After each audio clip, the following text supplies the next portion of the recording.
Wow, that is a tough act to follow for all of us. And I think now we're excited to close our program today with our keynote speakers, Bob and Sarah Rothschild. And I guarantee you, Tasha, you did not steal my speech.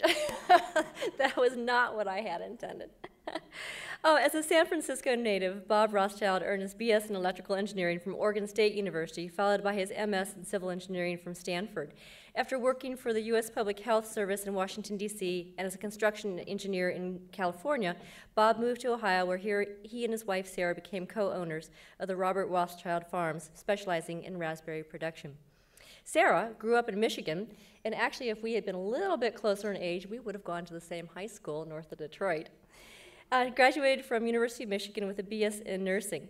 Prior to establishing the Robert Rothschild Farm with Bob, she worked as a public health nurse in the Detroit area, worked with Planned Parenthood mobile clinics, and worked at the Stanford Children's Hospital. Once in Ohio, Sarah returned to school, obtaining her MS in community health nursing and education and a PhD in human ecology from Ohio State. Sarah taught at both Ohio State and Otterbein College. Sarah and Bob co-founded their nonprofit Family Foundation in 2005 with the goal of building 20 libraries in small villages in Botswana as a donation to the citizens. In partnering with Botswanan government, Bob and Sarah's work empowers the local people to overcome limitations in access to information and knowledge by providing books, furniture, equipment, and a building in which to use these assets. The Rothschild Foundation libraries are unique libraries that work in partnership with local governments and communities. Bob and Sarah split their time between their homes in New Hampshire and in Botswana. Please join me in welcoming Bob and Sarah Rothschild.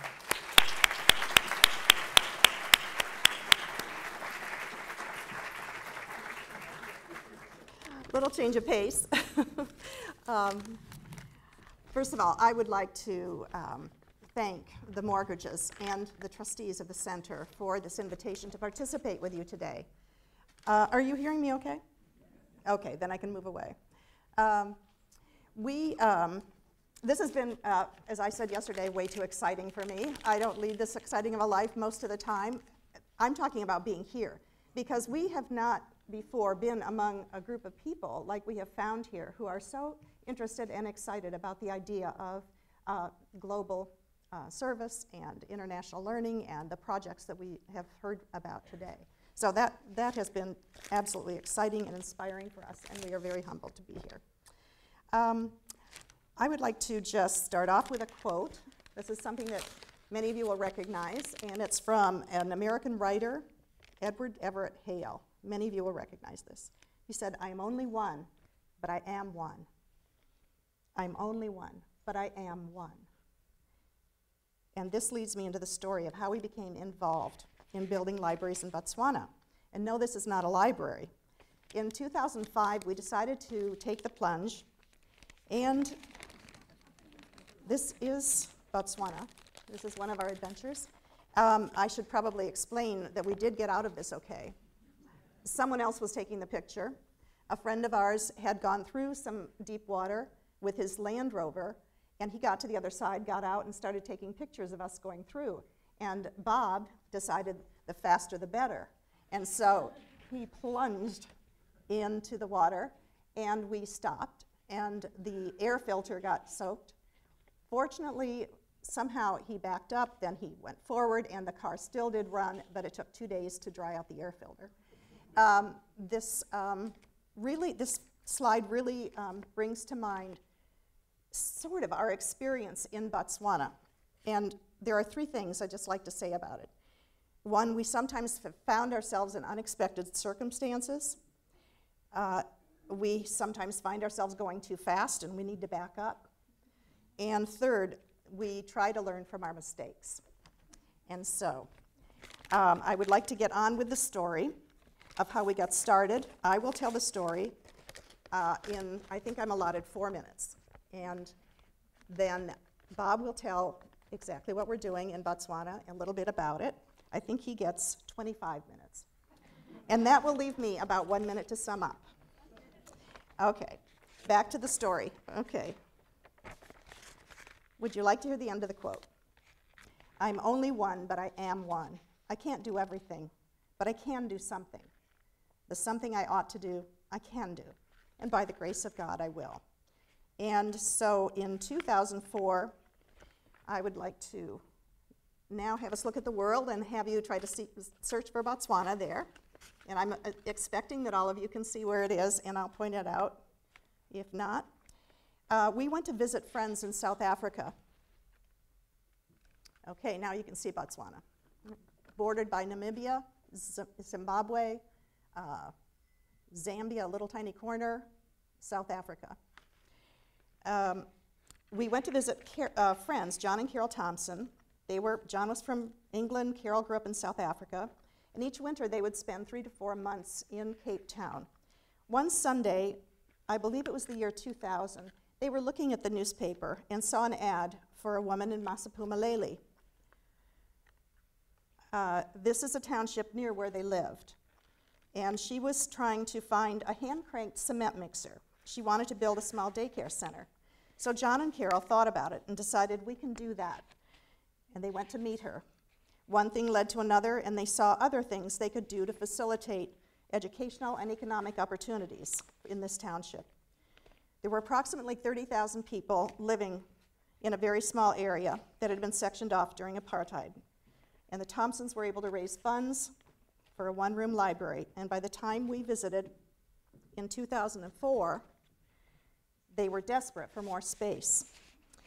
At this time, we were in the process of selling our gourmet food company and setting up a family foundation. And we decided we could donate that addition. The original library is on the right, and the addition is on the left. Also, I think secretly Bob was eager to get back to a construction project. So the next year, he went off to Cape Town to help build the addition. And at that time, I joined a group of, this shows the interior of that library. And it, at times, was just much more crowded than that. We really enjoyed that time there. The Habitat group was composed mostly of women, and we were mostly over 60.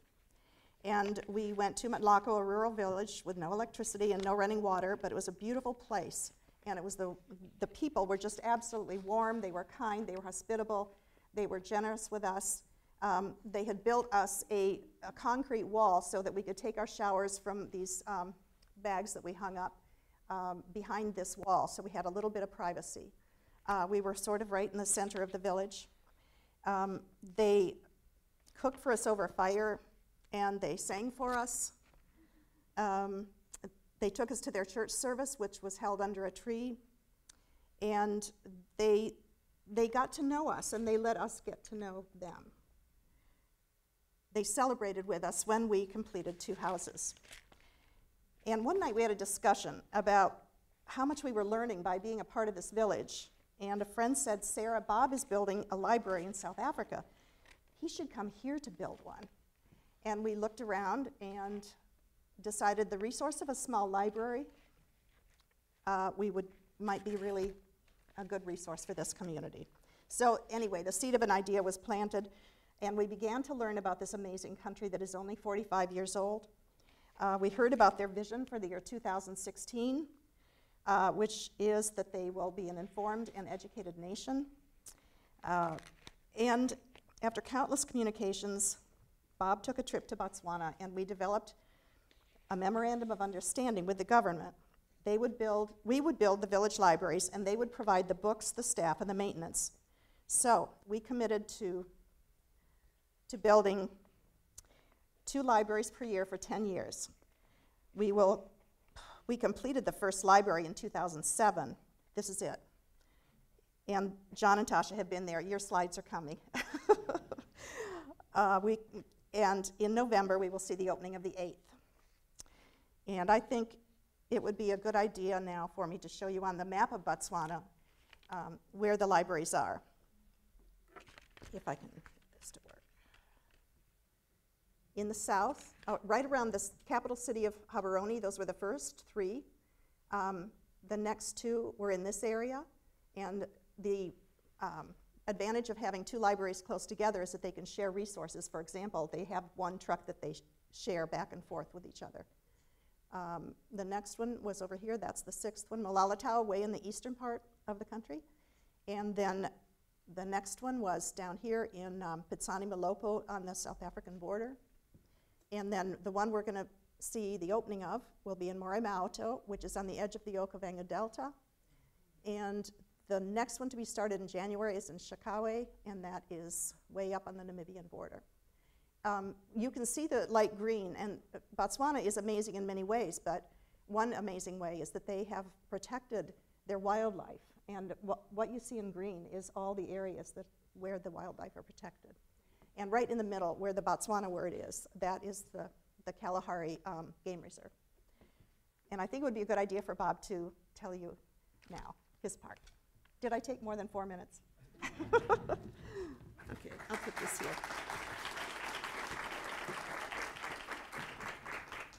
What happened to my thing Oh here? my gosh. Oh dear. You're supposed to put that in your pocket or something. Yeah. Thank you. Bait, huh? It might be more than that. I don't know. No, it'll be. You'll have a good time. I just hope you live through it.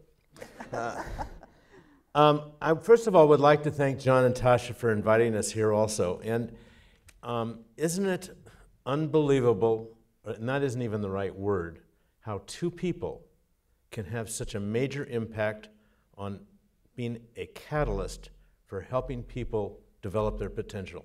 And all the people that they have helped or indirectly helped would be in the thousands. You can't measure what's happening at the University of Wisconsin.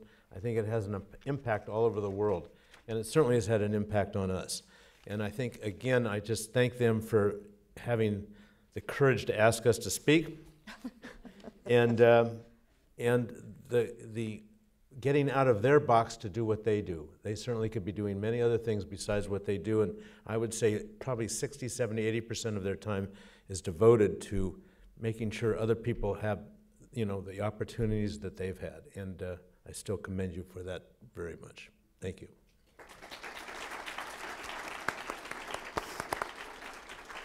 I'd also like to thank Nancy for working very closely with Nancy on coming here to give our talk. She's been very helpful and supportive, and we've had many collaborational talks about what we shouldn't say. I also would like to thank Carly for organizing this and doing such a good job in making it seamless. I think you all know that it's not easy to put on a full-day program, or actually it's more than a full-day program, it's over several days, and she's done a great job. Thank you. Much to my surprise, the ambassador to Botswana, the retired ambassador to Botswana from the United States, is with us today. Would you please stand up? John Lang. Bob. John Lang. What? John Lang. Yeah. It's Ambassador John Lang. He was ambassador, I believe, in the late 1990s, or early 1990s, is that correct? Late 1990s. And he knows many of since he's been ambassador, there's been 3 ambassadors, and we are very close to the U.S. Embassy where we live, and have developed, with the last ambassador that just left, because they stay for generally 3 years, we've had a very close relationship. In fact, the person that took the picture of us plunging into the water was Ambassador Nolan. So we've had quite a close relationship. He almost had to bail us out. I think one of the things I'd like to do before we get into the depth of what I'm going to talk to for the next 4 hours is you're asking yourself the question, why are you here? Why are you interested in community and public service? And I think it's a very complex question, because I don't think many of you may know why you're here, but you feel it's the right thing to do. It could be because of your parents. It could be because of a mentor. It could be because of your religious beliefs. It could be that you were born with a certain public service gene. Maybe the Department of Biology could figure that out. Or you were influenced by the Mortgage Center. Or none of the above. I think every one of you has a different answer, but I think it's an important question to always ask yourself to keep you on track. Why are you here? Why are you interested in public service? And I'm not sure, it's not something that you're born with. You can be in the same family and your brother or your sister or your cousins have no interest in public service, and yet you do. And why? I don't think we know why. But I think for those of us that have an interest in public service, we feel it's the right thing to do. And I don't know who we give credit to other than maybe that's who we are. And I just think it's worth thinking about. The other question is, when you're in public service, what are you trying to accomplish? And I think that's a very tricky question, and I think it's Gloria. Is it Gloria? Not who was the young lady that talked earlier today from Global? Gloria, sorry, mentioned that it's an issue that can get you in trouble when you go to a foreign country of not knowing why you're there, or why you're there might be not the right reason. And I think that's a very important question. And I think I've learned over the last 6 or 7 years to change my feeling of why I'm there or why we're doing what we're doing. And as a previous owner of a company and somebody that likes to get things done right away, I have a tremendous amount of what's called impatience. And impatience in a developing country is not a good idea.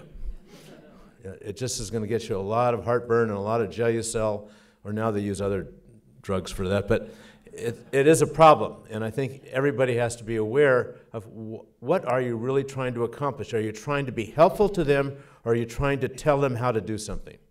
And I think it's more important to think about how you can be a catalyst to them to help them achieve their potential, rather than going in and telling them how to do something and with lots of advice. You'll find, I think, as we have found, when you start giving advice and you say, this is the way we do it in the United States, they could care less. And sometimes in the United States, we don't always do it the right way, as we know. Many times we do, but when you go into another country, and I've done it, so we're all guilty of it, or some of us are. You're not, of course, but I am. You know, this is how we did it in Holderness, New Hampshire. This is how we did it in Urbana, Ohio. And the look I get is you can tell that was the wrong thing to say. Or we're the best in the world. I mean, you hear senators and congressmen and presidents say that our country is the best country in the world. I don't think that's a good statement to say when you're visiting another country. They don't care if you're the best country in the world. They think they're pretty good themselves. So those are all things that can get us in a lot of trouble and not accomplish what I think we really want to accomplish, and that's to be helpful in letting other people, like the mortgagers is doing, reaching their potential. So I just ask all of you to be thinking about that, and always be thinking about that, especially when you as students are going to another country and really wanting to help, but helping in an effective way. I think that's really important. The topics I'm going to cover today in the first hour will be a brief history of Botswana, and then I will talk about what our foundation is doing in Botswana, and then we will show some slides as I'm doing that, try to do that, and Sarah will be interjecting as I'm not telling the truth or something, or the ambassador, I'm sure, will correct me if I say something that's not correct, or I'll give you permission to do that anyway, or for that matter, any of it. By the way, how many people here have been to Botswana? Show of hands. Okay. So I have to be careful what I say. And then in doing the slides, we're going to talk about challenges and opportunities.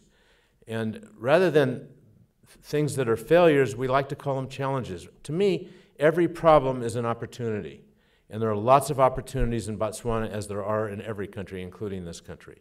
And there's lots of opportunities. And then we're going to open the questions to the audience. A brief history of Botswana.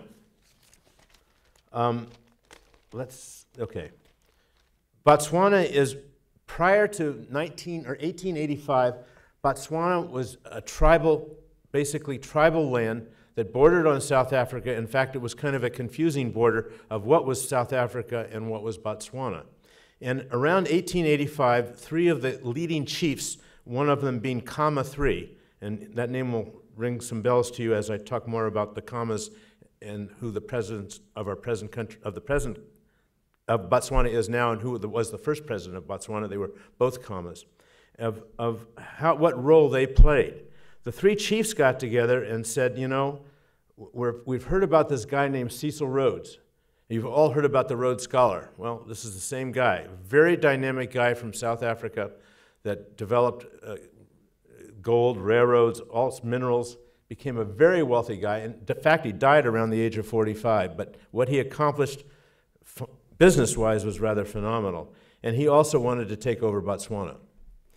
because he wanted the railways to go through Botswana to head up towards Egypt and Cairo. From Cairo to Botswana, Cape to Cairo is kind of a famous term that he wanted to have that whole route for getting his products up through the Suez. Suez wasn't there, but up into that area and into the Mediterranean. So in 1885, the three chiefs went to London, and they met with Queen Victoria, and they asked the Queen, "Can you help us protect us from becoming taken over by South Africa and other tribes that were not friendly towards Botswana?" In those days, it was called Bechuanaland. It wasn't called Botswana. And Queen Victoria agreed, along with the cabinet and parliament, that they would become a protectorate. So in 1885, they became a protectorate. In other words, England protected them from being taken over by other countries. In 1966, they became a country. So they're really only 45 years old. And they did not become a democracy. They already were a democracy. If you have the experience of working in a village and working with the chief and going to a kotla meeting, which is the kotla is where everybody comes to meet on a weekly, monthly, daily basis.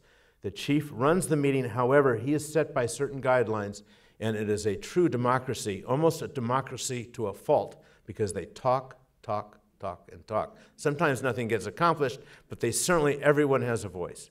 And so it's democracy in action, and it's something that we can learn about maybe a little bit more in our country, what's going on over in Washington right now. I wish they would talk a little more and get something done.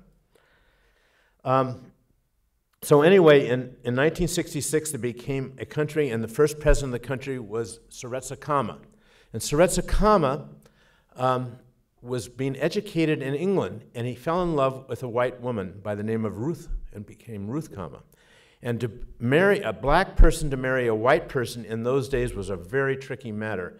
And his uncle, who was kind of his supervisor, his benefactor, whatever, did not like the idea at all, and it became a real battle.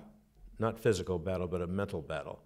And also, when he came back to Botswana, because he became the chief of the largest tribe there, he was not allowed to land in South Africa because of the pre-apartheid, or I guess apartheid, maybe it was even occurring in 1966. They were not allowed to land there. They had to land in Rhodesia to come into back home. So it was a very tense time for him, and it was a tense time for his wife. But he was so devoted to his wife that no matter what, he was not going to leave her because of these difficulties, which speaks highly of him.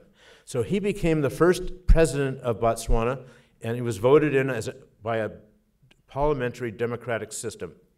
And he had great value system of integrity, honesty, and knew what he really wanted to accomplish. And I recommend strongly, I know you're not allowed to take notes because the test isn't until tomorrow, but to read a book called The Color Bar. And this is a story of Ruth and Seretse Khama and the trials and tribulations of him becoming the president, and what his wife accomplished when she came to Botswana, and people fell in love with her for all the things that she did. She started the Red Cross. She was very involved in the country, and so people came to really admire her. I think most people did, in fact. A little bit of the uniqueness of Botswana. Botswana, first of all, is the size of Texas. So you can't tell by this picture how big it is, but it's a very large country and a very small population. The population is approximately 1,900,000 people, with the size of Texas or France, same. 84%, 85%, 83% of the country is Kalahari Desert. So, and when we talk about Kalahari Desert, we talk about land that looks like this. It's kind of what we call a scrub desert, with low-lying trees, grass, and it's a beautiful area, but it goes on and on and on and on when you drive. It's like going through Texas. I shouldn't talk about Texas, but it's a lot of land that's, can be boring at a time if you're not aware of what's going on inside that land, which is full of wild animals, as Tasha and John will soon find out. Don't be afraid. So anyway, and then another large part of the country is called the Okavango Delta. It's the largest inland delta one of the largest in the world. And the inland delta is up, where's my map? I have to go back. is up right in this area here. Very large delta. And it flows from Angola. The Angola River feeds it. And I think I turned on my mic. It feeds it, and there's constantly water coming through that river into the delta, even though most of Botswana is a very arid, dry country that goes through major droughts about every 5 years. But the delta never is in drought. So it's a very unusual terrain. They have a mountainous area on the right side of Botswana. It's called the Tule Block. They have the national park here that was just developed, this park that borders between South Africa and Africa, which is more desert-like. So it's a very unusual land. In 1966, it was the poorest country per capita in Africa. Soon after, about 3 years later or 4 years later, it became the wealthiest country in Africa per capita. Not the wealthiest country, but the wealthiest per capita per person. And why? Because for some unknown reason, that's rather mysterious to me, about 3 or 4 months after it became a country, they found diamonds. And I'm not so sure England would have let go had England known about the diamonds, but they did. And it became is the largest producer of gem diamonds in the world. In 2007, it produced 15 million carats of diamonds. That's kind of a woman's dream, or maybe a man's dream, I'm not sure. I shouldn't say that. I'm probably in trouble. This is a liberal school. I don't know. Is it communist or liberal? I forget. Anyway, so about right now, the diamond market is a little bit soft because of the world economy, and the U.S. is weak, and the rest of the world is somewhat weak. So diamonds are a direct effect on that, and it's a problem for Botswana because 40% of their GNP comes from diamonds. So, in about 30 to 40 years, they're going to have a problem with diamonds, probably as far as productivity, and so they are working diligently to figure out other sources of income. Their other primary sources of income right now are cattle and tourism. Tourism is very big, and cattle is very big. They have 1,800,000 people, or 900, and they have over 3 million head of cattle. So the cattle do dominate the roads. You have to be careful. An interesting thing that happened because of Seretse Khama and his wife is I think they were very responsible for naming the national animal. And it's a very interesting thing. The national animal is a zebra. What are the colors of a zebra? Black and white. So they did it for multiracial reasons. They want their country to be thought of as being multiracial. A great approach. And a simple thing, but very important. In 1966, there were 20 kilometers of tarred road or paved road. Now there's tens of thousands miles or kilometers of paved road. All of the money from the sale of diamonds has been used for infrastructure for the country. It has not been used as what we've heard about as blood diamonds. There's been no civil wars. There's been no coups. There's been no dictatorships. So you can understand why it would be a country we would choose to maybe help build libraries. We don't have a lot of obstacles to overcome to get to what we really wanted to do and have an impact on the country. The country is still poor.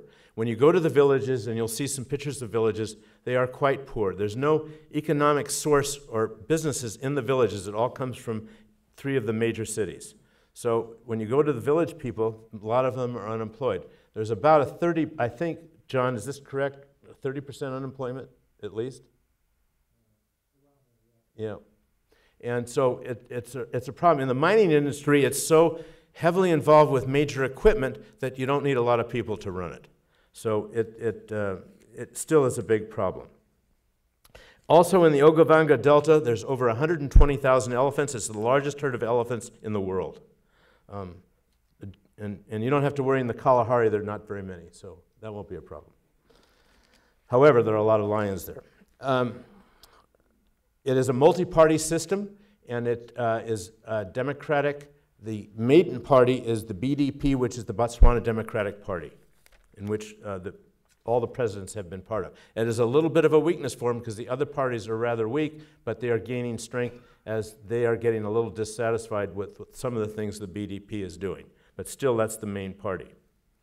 I'm going to talk a little bit about our foundation and how we operated and how we started.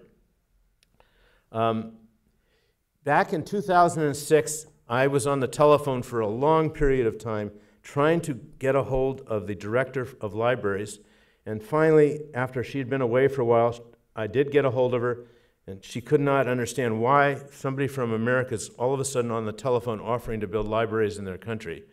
And it took a lot of convincing, and finally she invited me to come, and I went there, and we spent about 2 weeks traveling throughout the country visiting libraries. And the picture you see up here is one of the libraries that we visited. Many of their libraries are in disarray with a lot of old books because putting in new books is not part of their program in many cases. And a few of their libraries are new, they're very big, probably overbuilt because they don't have the staff to run them, but some of them are nice facilities. They have approximately 27 libraries and 67 reading rooms. The reading rooms are probably the size of a 10 by 12 room times 2. So they're very small rooms with books that get put in there. Again, they're generally old. In a few cases, the librarians or the ladies or gentlemen that run the reading rooms who are not librarians are very effective, but for the most part, the reading rooms just sit there and are not well used at all. This is the size of a reading room.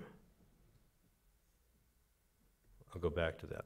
So in finally coming up with a memorandum of understanding, which Sarah mentioned, where we would build the library and they would provide the staff and the books and the furniture, we came to an agreement and we started to build our first library in '07. The process of picking a library site is very important. And in picking a library site, you want to make sure, and as we're now on our 8th library, we've learned from every experience how to do a better job of picking a site. And you can interview, but you really have to do a lot more scouting of what's going on in the village that they'll really appreciate the library and really take advantage of it. And we started out with Build a Brick program where everybody in the community would donate a brick, even though it'd only be maybe $1 worth of expense to them, which is a lot of money to them, that they would take responsibility for that being part of their library. We found that to be a difficult thing, and so what we've ended up doing recently is when we meet with a village committee, which this would be a typical meeting inside one of their kotlas, is we would ask them that you need to be partake in doing something for this library site, and we let them choose. And often they will build a little cultural building or a rondavel where they can show some of the culture of their country. And we find that a more effective way than telling them how we think they should be contributing. We also look to have the library centrally located, a very big problem in Botswana because a village can be like a large city. They have so much land that the village is very spread out. It's not like South Africa where everybody's in a little tight area in a township. So to get the central area of a village, it's very hard to determine what the central area is. So we tend to pick the area where the kotla is, where everybody comes for their weekly meetings or monthly meetings or disciplinary meetings or weddings or whatever. And so we've told them that it has to be land near the kotla or we can't build the library. We also need to have electricity. This would be another village in a kotla, and you can see the colorful women and men. And this is the smallest village that we've built a library in. In fact, it's the one that we're going to open up in November, and we had the largest turnout. And we feel probably one of the strongest about this village because there's a lot of community involvement. In fact, when we made a presentation to them, I had to do the presentation 3 or 4 different times because of the fact that so many people, first of all, had never seen a computer before, and they wanted to see what the previous libraries look like. So meeting with people and showing them what we're going to do, getting their ideas is very important. On the first library, in this picture back here, we actually showed a very superficial drawing and got their input, what they thought would be important for a library. And we would try to take some of their ideas to implement in the design. In designing a library, you say, well, how did you design your library? Who came up with the design? Well, over a period of several interviews and meeting many different people, we went finally to Habitat, who has an office in Botswana, and said, who do you use as your architects, or who do you recommend? And they just so happened to have an architect on their board that really understood what a nonprofit foundation is trying to do in building something that would be economical, cost-effective, and something useful for the people. So we've been working with a gentleman by the name of Carl Bauer for the last 6 years, and he's just been terrific. He's now moved on to England, and his partner is now helping us, and they really understand what we're doing. Their price to us was very reasonable, and it's been very helpful. In picking the library site, again, this is meeting with the community out in the site, trying to get a central location, and they get all involved in picking that site. So we're very involved in the community, and we don't do it from afar, we're actually there. This is a picture. I'm getting sound, I don't know sound. This is a picture of the president and myself, and Sarah's, I think, to the left, you can't see her. But we got to meet with the president after building our first library. And we had a particular question to ask him. We were showing him a slideshow of the process of us building a library. And these were all people in the library community that came to visit at the president's office. His name was Festus Mohai. He's no longer the president. He was the president for 2 terms, and they only are allowed 2 terms, just like our country. And then we have a new president called Ian Kamen. His grandfather was the founding president of, or his father was the founding president of Botswana, and his grandfather was the one that went to Queen Victoria. So it's interesting history. Anyway, the reason we were in Botswana was because of Sarah's experience with Matlako. That was the village where she did Habitat for Humanity. And the village did not have electricity. And electricity was key to our libraries because we have fans, sometimes we have air conditioning, we have a kitchen, and we have lights. You need to have electricity. And solar is really not quite enough. So I said to the president in my quiet, innocent way, we got to make a deal with you. We'll build more libraries, but you've got to get electricity to Matlako. And Matlako was not scheduled to have electricity for 2 or 3 years on the scheduled plan of every village eventually will have electricity. And he didn't say anything. He was extremely quiet. 2 weeks later, we were reading in the newspaper, Matlako's getting electricity. So it was a very exciting thing for us, and it shows you that you cannot be shy and ask for things if they're the right things to ask for. So we felt very good about that. This particular picture here you're looking at is actually a picture of the Matlako Library. The thing on the right is called a rondavel, and this was there, and we kind of rebuilt it a little bit because it was falling apart, where they show cultural things. And the thing in the foreground you're looking at we always put in a playground. A playground is essential for a library because what does it do? It brings small children to the library. We were hoping it would bring mothers and fathers, but we at least are getting the small children. So that's a good start. Okay. We also, in developing a library site, we meet with the chief. We want to make sure that the chief is somebody that really is going to take on responsibility of the library and make sure it's functional. In some cases that has not happened and we've been disappointed, but in many cases it has. And another thing is we want to have volunteers. And volunteers in a developing country is a very, very difficult concept. Why would somebody volunteer if they're poor? Why would somebody volunteer if they don't have a job? So volunteers expect to be paid, and we are not going to pay volunteers. That's not in our scheme of things. And so what we're trying to do is work with the librarians to teach the young children to be volunteers so that it becomes a cultural thing for them to realize the importance of volunteering to make things better for their community. And I suppose there's a case where we're really kind of putting our value system on them, but I think it's the right value system as far as volunteering is very important in a developing country. So it is meeting with some success. And one of the librarians puts little badges on the children. They're responsible for cleanup or putting books away. And pretty soon it becomes a thing that and young kids love to volunteer. It's the older people that have learned maybe that's not so much fun, even though all of us in this room seem to think it's fun. So we would love that culture to be there. I think another thing that we have learned the hard way is you cannot change a culture. And if you think you can, you're mistaken. And what we've learned to do is to learn from their culture and to modify what we think and adapt what they think is important for their culture to make it work. And that's a long, tough process, especially for me, because I'm impatient, as I told you, and patience is critical in working with another culture that you don't quite understand.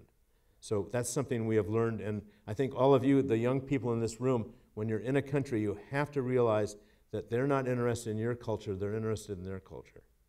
And you really have to spend some time figuring out what that is, and that's a long process.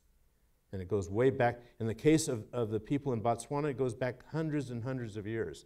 of what they've learned in their tribes. And remember, they've just come out of a tribal existence to now the New World, which is not always the best, but that's what's happening to them.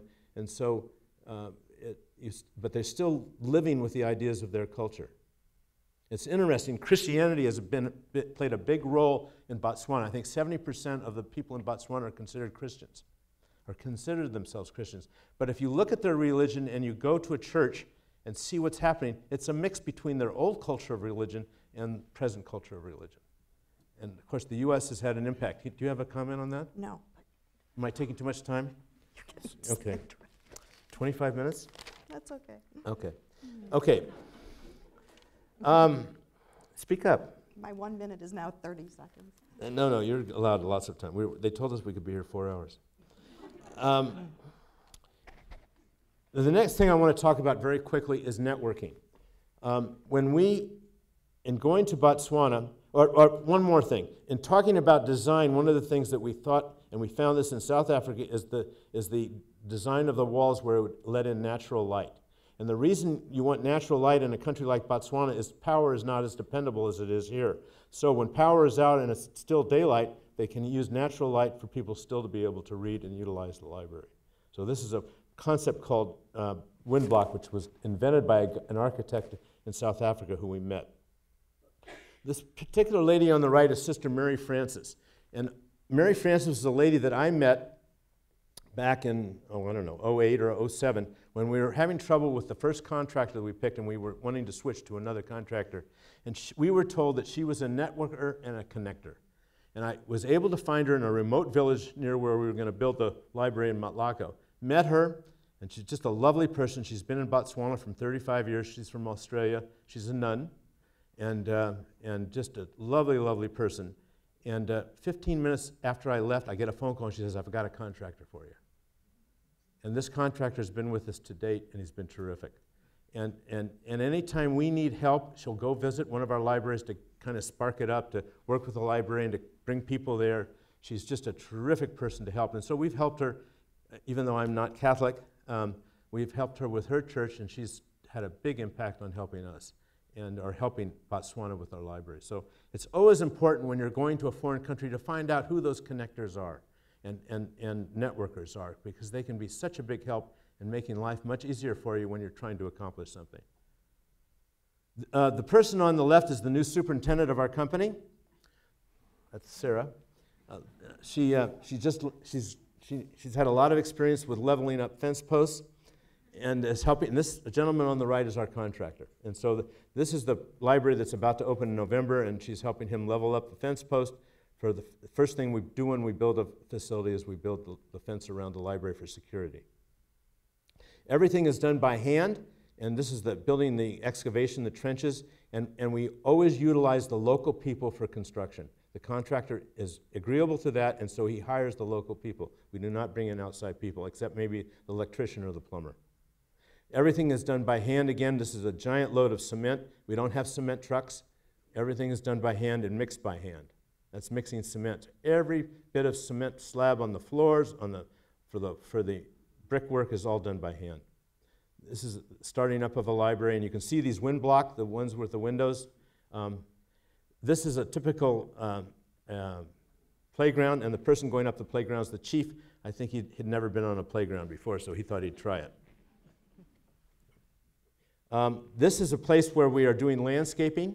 Every library we landscape, we bring in the flowers, and we expect the local people to do the gardening and plant the plants. And these are local ladies and men that all came when we brought the plants in to plant around the library.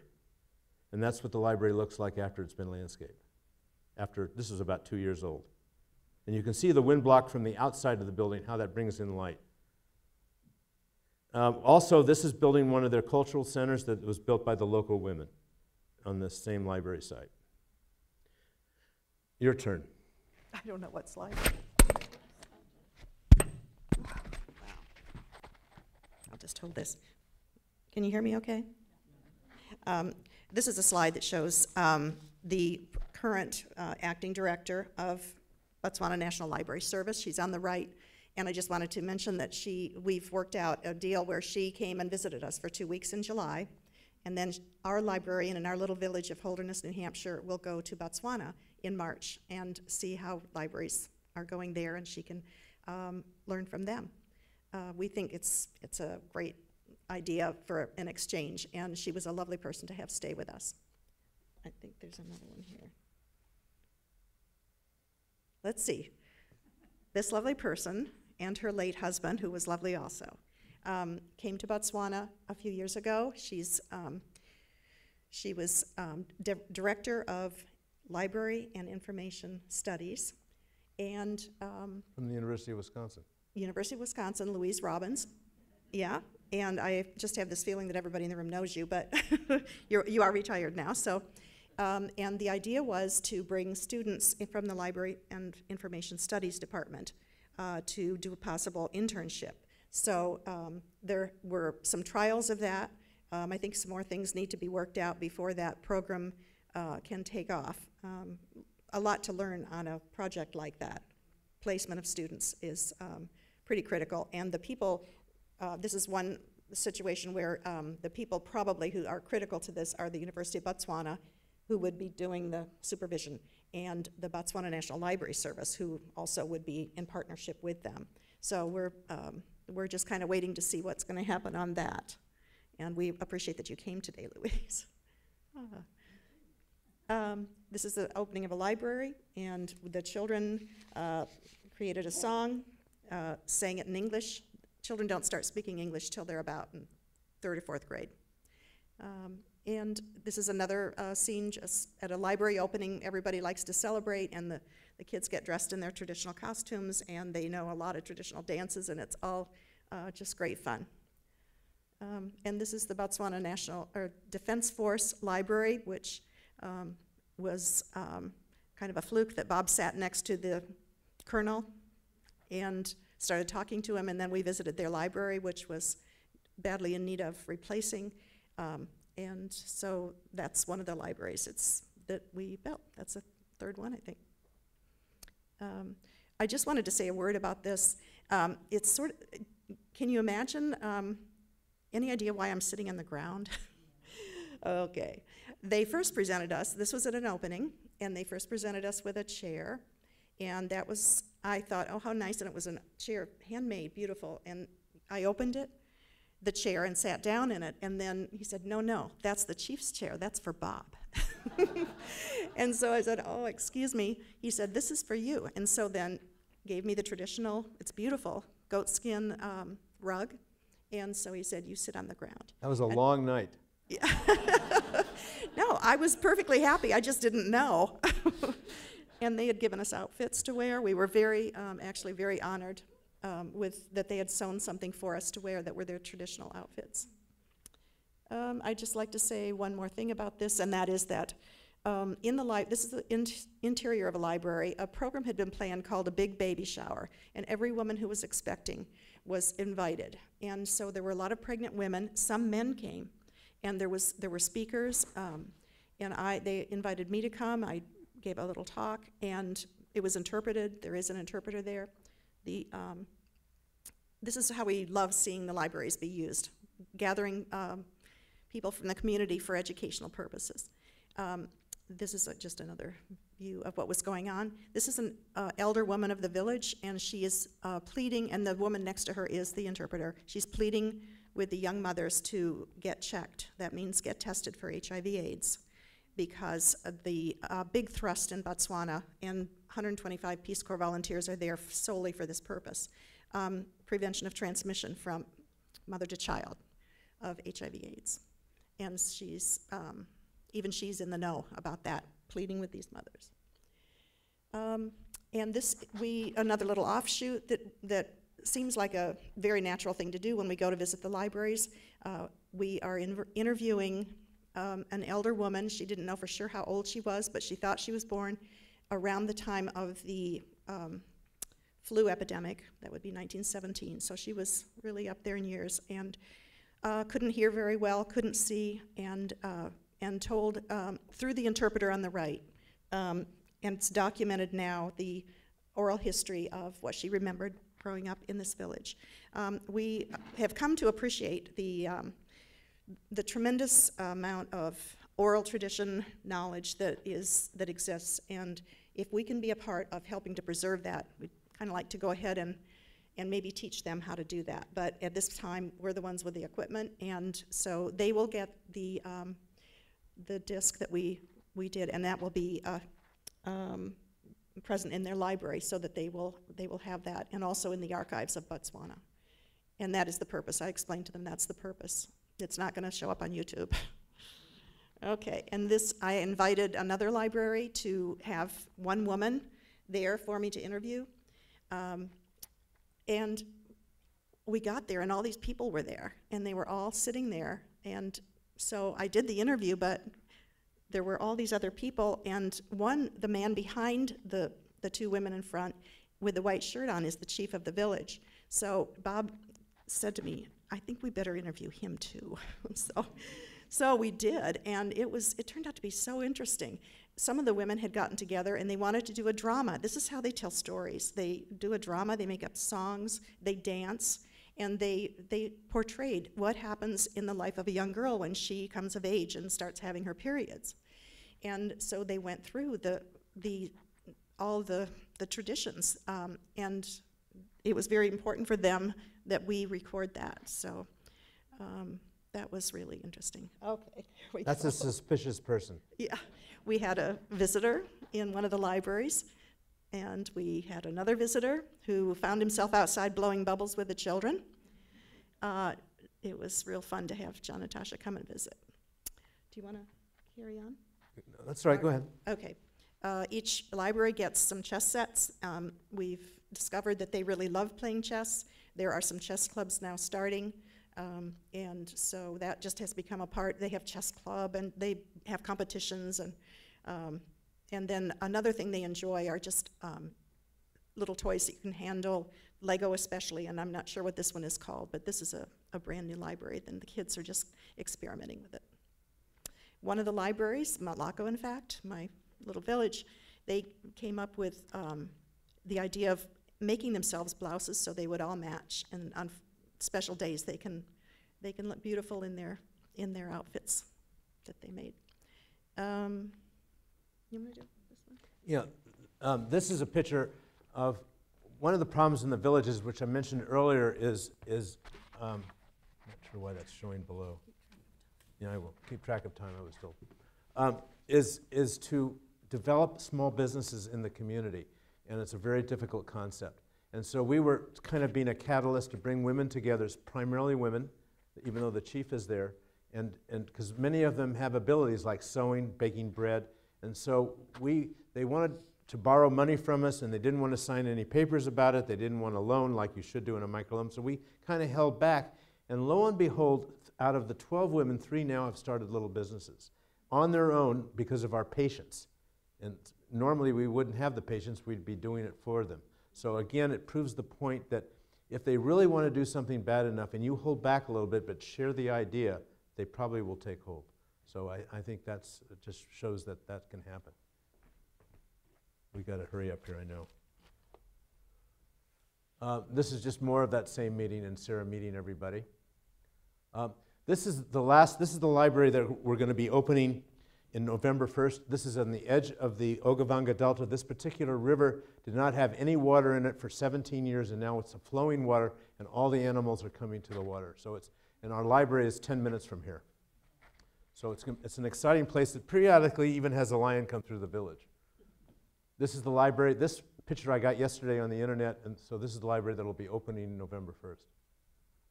And this is where they are, actually that is thatch, and a little Kotla building to the right of the playground, they are building that themselves. This is the library that we'll be building up north. This is the library committee that we met with to decide where to build the library. This is in Shakaway, which is right on the border, upper border of the Ogavanga Delta. And this is their reading room that they have right now. That is really a small room. And this is the inside of that reading room. That's their library. So you can see, hopefully, the impact of the libraries that we're building will have on their village. Quickly, I want to just quickly talk about the challenges that we face. And I'll just go through them quickly without saying much about them. finding qualified librarians. Even though they are trained in library science, they have not had a lot of management experience to run a library. That is a challenge. There are several good librarians, there are several librarians that have a lot to learn. Culture is a big challenge, and for us not to try to change their culture, but to work within their culture. Patience is another challenge. Giving choices and not advising. So I think that's a very important thing that we're trying to learn. Communication. Communication from them is very different than for us. We love to communicate in this country. They like to talk to one another, but when it comes to business communication, it's very, very slow. And so sometimes it's one way, and we just have to keep asking that. Entitlement is a big issue in developing countries, especially if the government has handed things out to them, and all of a sudden they say, well, why aren't you giving me something? Why don't you pay for it rather than me? So again, patience in dealing with entitlement and not just giving them money.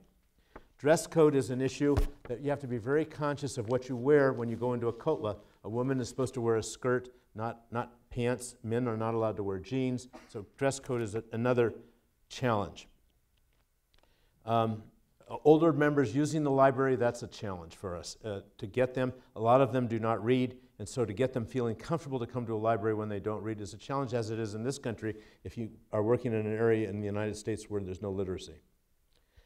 One of the biggest challenges we have faced is we've had 5 directors in the last 6 years. And Louise is laughing. Louise had to figure out who to call next.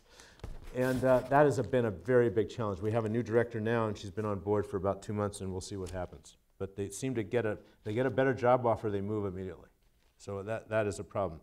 Opportunities, you were going to mention opportunities? I think basically the opportunities that I see are... Wait a minute, we've got to have the right slide for that. Oh yeah, here you go, Tasha. Opportunities that I see primarily are building relationships.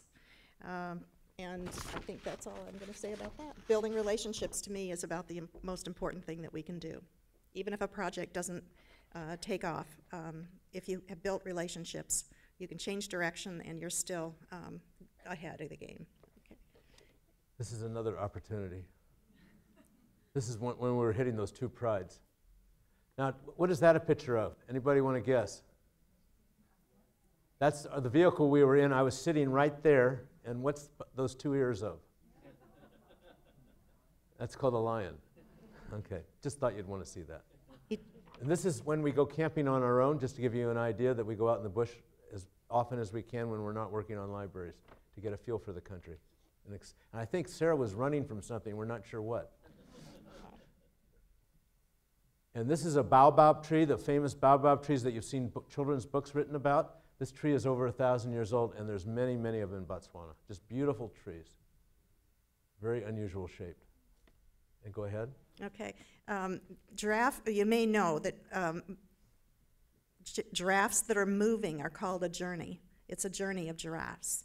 And so I kind of like this slide because we've been on a journey.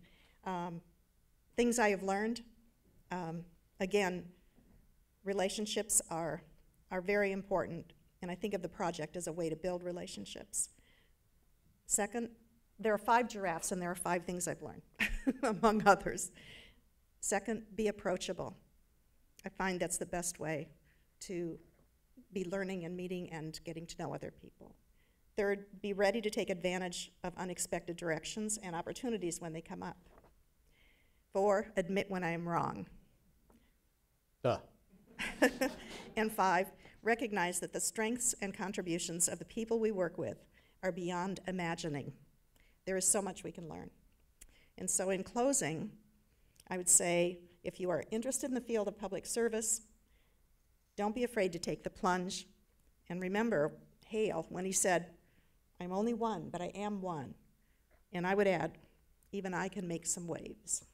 Thank you.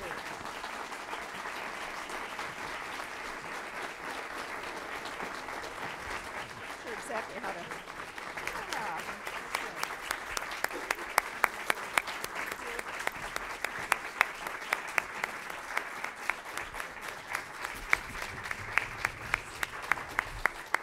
Yeah.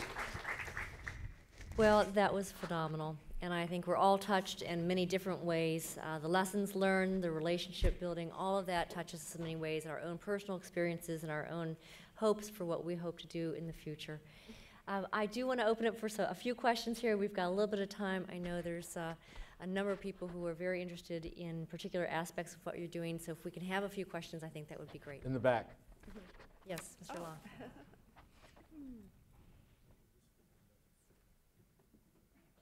You have to give an ambassador a microphone, you know.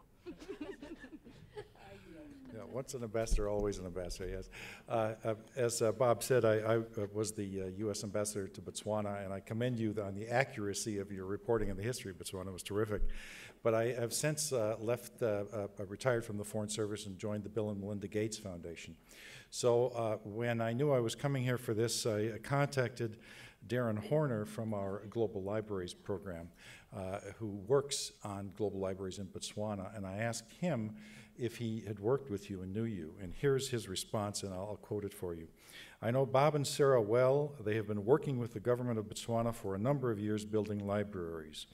Really nice public libraries, well-designed, truly a great model.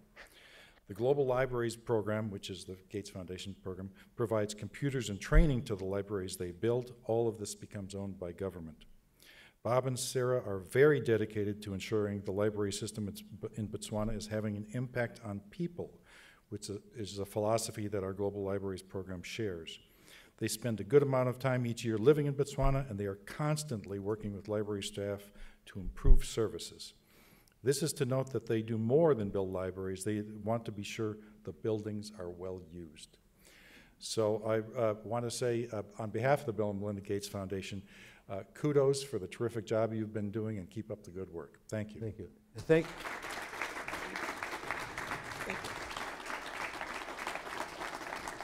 And Those were wonderful comments, and thank you so much for sharing And the those. Gates Foundation has been a big support to what we're doing, so we kind of work in partnership, so it's been a very good relationship. Some other questions. Jonathan. I'm just wondering, in today's globalized electronic world with amazing telepresence and other technologies, there's some capacity there to take advantage for, the $100 laptop type of thing to get further type of learning to children. I think that's certainly in the works, but luckily, we're working with the Bill and Melinda Gates Foundation, which is through HAP, they call it. And that is their area of expertise, and we're depending on that for their part of the program. So, but I think they certainly have lots of different ideas because they've had very big success stories in Chile and in other developing countries. And Botswana is their first country in Africa, I believe. Yes? One of the problems that Botswana has is the pipeline coming into the country is so small that it's very hard for people to get enough bandwidth to do much of anything. Even at the university, they have to be sure to time their email when other people aren't using email. So I have a lot of trouble communicating with my colleagues there in a timely way or sending any attachments. But they're putting in a new line, as far as I know. Good, I hope so. So Yeah. it's coming, yeah. Yes. Thank you very much for your work. It's very inspiring. I'm curious about the types of materials that go into these libraries, how they're acquired and where they're acquired from. They're acquired in Botswana, but they're mainly manufactured, depending on what. Much of it is manufactured in South Africa, because we're right on the border of South Africa. But all the concrete products, the cement is made in Botswana, the bricks are made in Botswana. She might be talking about books. Are you talking about books? That's very interesting. So I was wondering about that earlier. So I think, and I was thinking about books. Sarah knew. Okay, you answer the question. But I think the concrete materials are also. Yeah, Yeah. books, we specifically would like for the Botswana National Library Service to select their own books. We don't bring in books. And they're in Setswana and in English, they're books they choose. And they get them from publishers in both Botswana and South Africa. A few from, well, they do get some hand-me-downs from used books that do get shipped into the country, and sometimes they're appropriate, sometimes they're not. We like to see really good reading materials get passed along. Yeah. Are the Yes. In almost all cases, there'll be a primary school right near the library. Yes. You mentioned some challenges with the older generations trying to inspire them to come and continue to the library. I was wondering, has there been a lot of cultural challenges trying to encourage people to use these? And if so, how do you try to overcome this? Well, you try to overcome it by having activities that they would enjoy being part of.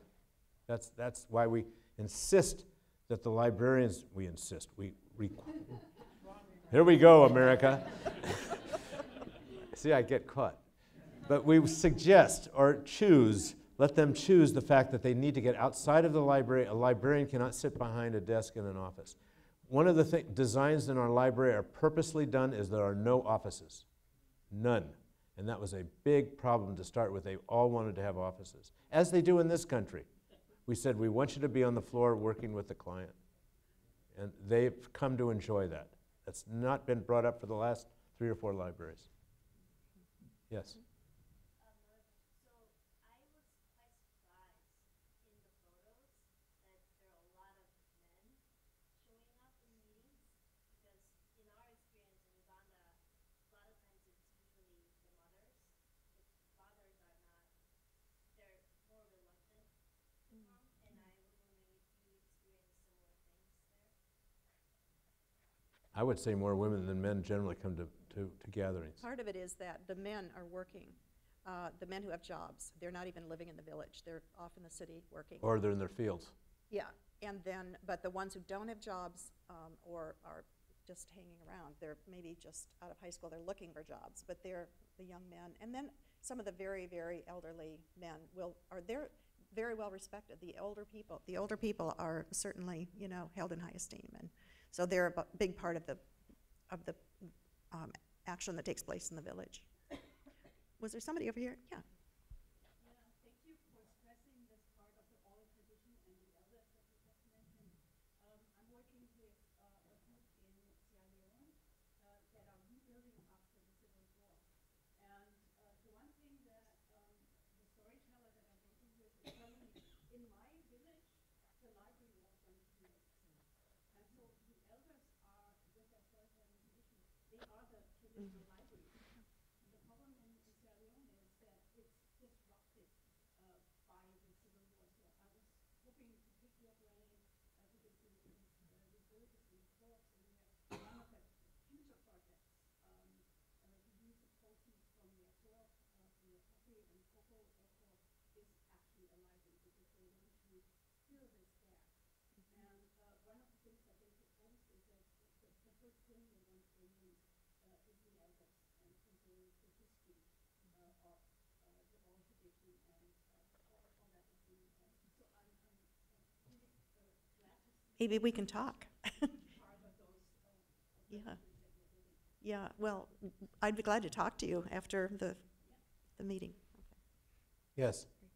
You mentioned that the problem with some of the older libraries, that like the age of the books. Yes. Was that a condition of your building the new libraries, like the replacement? Yes, it's a condition, but not all conditions are met. But they bring in about 6,000 new books to each of the libraries that we've built. And then with the idea that they'll be replenished on a monthly basis, but that is a tough budgetary problem for them. And they are working on it, and they're conscious of it. They know where their pitfalls are. It's whether they can implement the pitfalls is the issue. Yes? In your work, they're building the do I need a mic? Thanks. What kind of relationship you spoke about? Relationships in your part, relationships with local government in terms of what advice would you give us about work, because it may varies by country. I'm librarian, by the way. I think yes, and Good for you. I'm interested in the kind of work you do in a lot smaller ways. But in certain countries, a major roadblock sometimes is the government. And I was just wondering whether there is some wisdom that you can impart us. I would say for the most part, the government has been extremely cooperative. I mean, there certainly are roadblocks and budgetary roadblocks, but for the most part, if we came into the United States from Botswana and tried to build a library, I don't think we would have built our first library. We came into the United States. It came from, Botswana to the United States. I think the roadblocks would be horrendous. So for the most part, I think that they've been very, we've met 2 presidents. It's like meeting a mayor. Of course, it's a very small country, but they've been all open to us, and they support what we're doing. Yes. We came from California as immigrants, and it only took one meeting of the Madison Council to approve this building. Is that right? So sometimes there aren't roadblocks. Right, right. Well, anyway, it's but I think for the most part, they have one of the big stumbling blocks that the Gates Foundation is dealing with and we deal with is internet connectivity. That's a big roadblock, but we're working on it. They're working on it. Yes. Well, from my experience working with you all, the biggest obstacle had to do with simply the policies and procedures put in place to buy things. Yeah. They don't do a very good job of buying collections because they have to do it and they have to put out a bid and take the lowest bidder. And sometimes these people don't know anything about books, but they know how to import things by the ton. Mm-hmm. So you get a big mishmash of stuff, some of which is very good and some of which is totally outdated and inappropriate. Yeah. Like the 2007 Well, taxes for dummies in 2008. Well, just imagine, though, in the United States, if Madison, Wisconsin was responsible for every library in Wisconsin, it just doesn't work very well. It's very difficult. And that's what they're faced with. And they don't have an alternative at the moment because the villages do not have a source of income and they do not have enough educated people in the villages to run libraries. So they're doing the best they can with what they've got, and far better than many, many developing countries. So it's kind of whatever. Yes. Anything else? Yes. One quick question. You said that their goal is to be an educated society. And informed and educated, yes. Right. What are some of their other efforts that they're doing, and do they value print materials and the concept of education, or is there a concept? They were basically not a reading society. They were a storytelling society. As the lady back there. The library was in the people's minds of what they knew. They did not have a language 100 years ago, I believe. Isn't that correct? A written language. So things are, think about us. Think of what our country was like when we were 45 years old. Not too exciting. It's different. So they've come a long ways, and yet we see it as we think it should be now. And that's why, again, the word patience is a critical term. Yes. Anything else? You've been a great audience, and thank you very much. Thank you. Thank you so much. Before everybody leaves, I have one thing I'd like to present to Bob and Sarah, the Robert and Sarah Rothschild Family Foundation, a token of our appreciation and recognition of the important work that you're doing, and we so are behind you, support you, and so glad you're here today. Thank you very much. Thank you. That's very, very nice. I'll show you how they shake in Botswana, like this. That way they know where this hand is. Okay, well, that concludes our program for the day. Thank you for being here and sharing this wonderful day with us. Thank you, Tasha and John. I encourage all of you to think about going over to the Memorial Union for the kickoff of the Wisconsin Science Festival, which is taking place for the next couple days back here at Union South. And again, thanks everybody for being here.